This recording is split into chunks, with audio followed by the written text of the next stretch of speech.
be our speaker and the subject that brought you all out tonight. And this is Alfred Ward. And Alfred's been with Lewis County Historical Society for a good many years. He is a historian for the village of Fort Leyden, and he's a real history buff. You ask him and he'll know something about it. I'm sure that tonight's program is going to be more than enjoyable, and you're going to be very happy that you came. So, find a chair, gentlemen. We have a full house tonight. So, Alfred, the evening is yours. Thank you, Mrs. Evans. Okay. Good evening. Good evening. You know, this is kind of a night that Harriet Tubman would have liked very much because it's so foggy and like that. She could have brought a good many slaves from the South to freedom tonight. This subject is a very controversial subject in the South, and it would be classified as, well, something like between religion and politics. The same as the Civil War down there. Let us all pretend for a minute now that we're slaves. We're in, say, Maryland. We're very frightened. We're going to Philadelphia. We're trying to get there. But along the way, we've got to find out who our conductors are and how we're going to get to freedom into Canada. Because sometimes we can't stay in the States and still be free. Now there may be anywhere from $50 to $150 to $1,500 on every one of your heads. Because these people down south that had these slaves, you were working for them in their cotton fields, their tobacco fields, their peanut fields, or just plain labor. Now, up north, you probably would be called a servant. Down south, you'd be called a slave.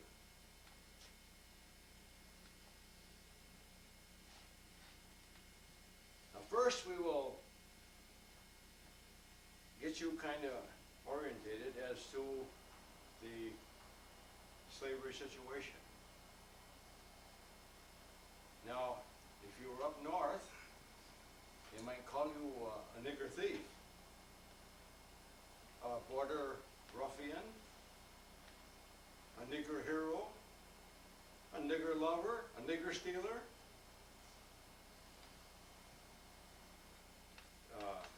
If you were down south, you probably were called a bounty hunter if you were headed north to get some of these slaves that had escaped. And after the war, if you were down south from the north, you'd be called a carpetbagger. And if you were down south and helping the colored, it was political in the deal, you'd be called a scallywag. In Pennsylvania, they called this underground the Shadow Railroad. Now, someone said to me the other day, well, I didn't know there was a subway running up through this area. I said, what do you mean a subway? They said, this underground railroad. Well, I said, the underground railroad and the subway are an awful difference apart. I said, the underground railroad has no rails, no engine, no schedule, and all it has is a conductor and an awful lot of dark-skinned people. And they're looking for freedom. Now, we have to go back quite a few years to find out when slavery first came to this country. But back in 1505, that the first black people were brought to this country from Africa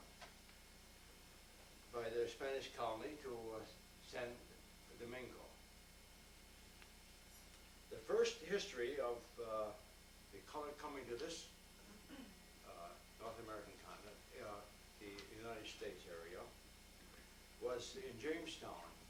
Now the colony was founded in 1609, and the first permanent English settlement in North America. And the slaves were introduced by Dutch sailors who brought them over in 1619.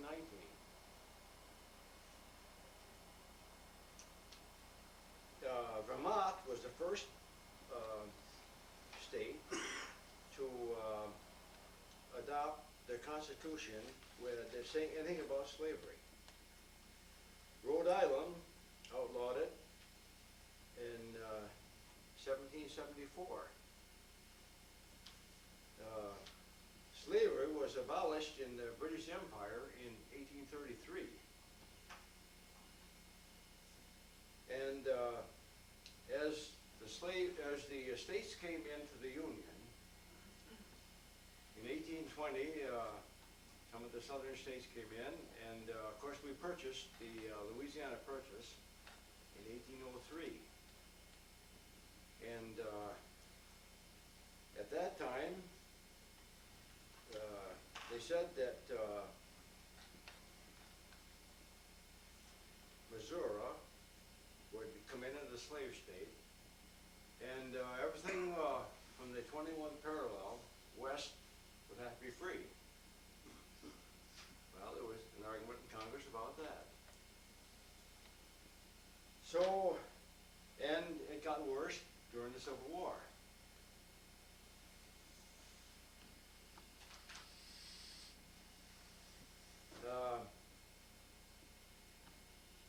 George Washington,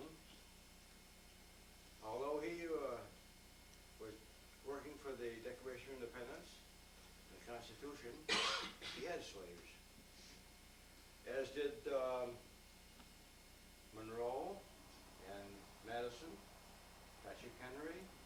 Because you'll see a chart over there that tells the pros and cons of slavery, and it shows who the people were. In fact, George Madison wouldn't sign the Constitution because he said that a country that believed in freedom and like that, and yet condoned slavery, he couldn't sign the Constitution for it. To help with it at all. So, in fact, every president from Washington to Lincoln, and from Lincoln to Reagan, had a colored problem.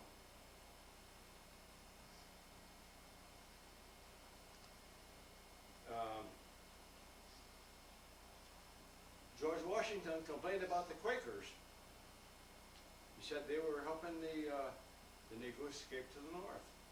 They were. The churches were. And, well, anyone that thought that the Negro should be free was writing a paper or helping the slave come north from the south. Eli Whitney, in 1793, invented the cotton gin. But there's no word anywhere in writing that that man said a word about slavery. But the South used his cotton gin altogether. William Lloyd Garrison was so hated in the South that Georgia offered $5,000 for his head. Now, the password for most of these slaves, now, this conductor, first of all, was a man that is called an abolitionist generally. And the password was, who are you? And they would say, friend with friends. So that was the way and very few conductors knew the next conductor, because if anything got out around, first thing you know, the man had come up missing, they'd burn his house, or something like that. Now we're going to say that we started out in Philadelphia. We have escaped Maryland. We're going with Harriet Tubman, north. She generally started out where her home had been, from Maryland. And she probably got to Philadelphia, where she had many friends. And she went back probably 300 or 400 times and brought back slaves, a few at a time. Well, she went to we'll go to Philadelphia. All right, we find somebody in Philadelphia that knows somebody, say, in Allentown or Scranton or somewhere north. We go there. Well, we're not safe yet, because if we don't get out of the United States, some of these bounty hunters come north. They're paid by the southern owner, and sometimes he owned 25 and 30 slaves, to catch this slave and bring him back. Well, when they caught a slave, they generally shackle him, handcuff his hands and his feet. And World War II, I happened to be in Wilmington, North Carolina. I went around an antique shop, and a lady there had this on display. And I dickered 2 or 3 times with her, and she finally went back one day. I bought a couple other little items, and she said, "You're so interested in that, I'm going to give it to you." She knew very little about it, other than that it had been a shackle for a slave, because there in Wilmington, North Carolina, there was quite a large slave market. The same as there is in New Orleans, the same today. They have put that aside as a historical preservation area. Well, we get out of Philadelphia, we're going north to Scranton.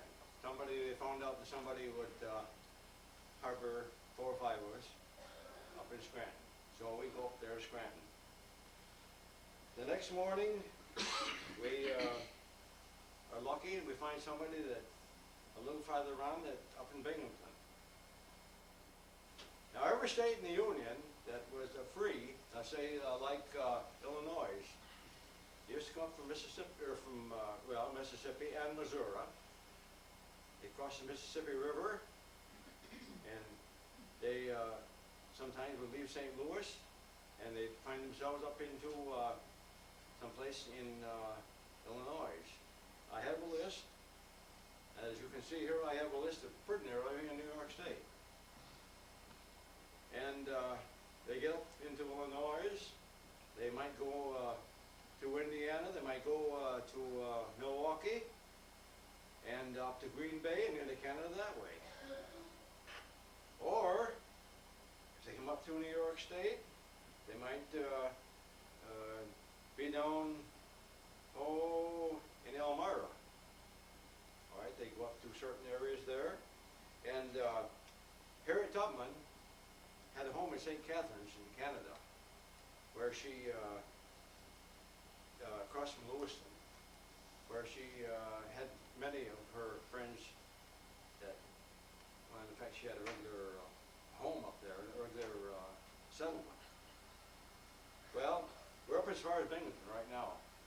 All right.